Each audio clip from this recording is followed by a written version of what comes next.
Failure has a way of making the world feel smaller. There's that heavy silence after things don't go as planned, a test score that disappoints, a dream that slips away, or a project that unravels despite your best effort. In those moments, it's easy to question your abilities and wonder if you're capable of trying again. But failure isn't the end of your story. It's a painful, humbling experience, but also the birthplace of growth. What matters most is what happens next, the decision to begin again.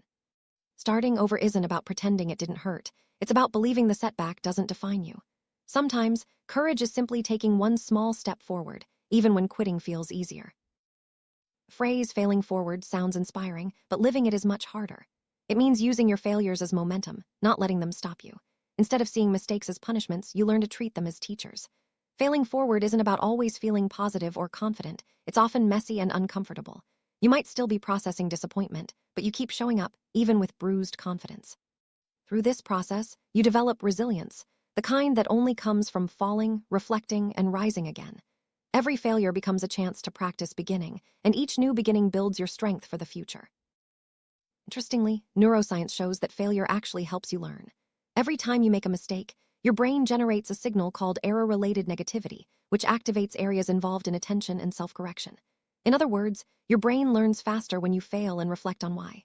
This process, known as adaptive learning, strengthens neural pathways for problem-solving and memory. For this to work, you need to give yourself time to process the failure, not just run from it. Reflection is what transforms a setback into a step forward. So, failure isn't proof you're incapable, it's proof your brain is adapting and preparing you to try again, smarter than before. Perfection is often the biggest obstacle to starting over. We want our next attempt to be flawless, to prove we've redeemed ourselves. But perfection is actually the enemy of growth.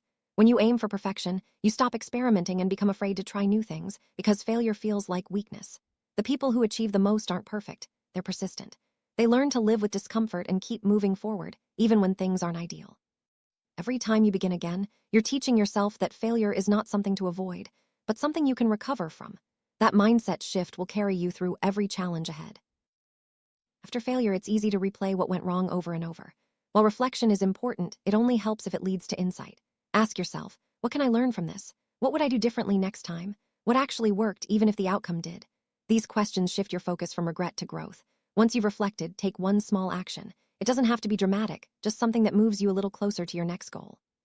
Action rebuilds confidence faster than overthinking ever will, and each step forward is a sign of real progress, even if it's invisible to others. Beginning again after failure is an act of hope. It's saying, I'm not done yet. Most people don't feel ready, but readiness comes from movement, not waiting. Think about how Bobbies learn to walk. They fall dozens of times but keep trying. They don't see falling as failure, it's just part of learning. Somewhere along the way, we forget that lesson and start thinking falling means we're not capable.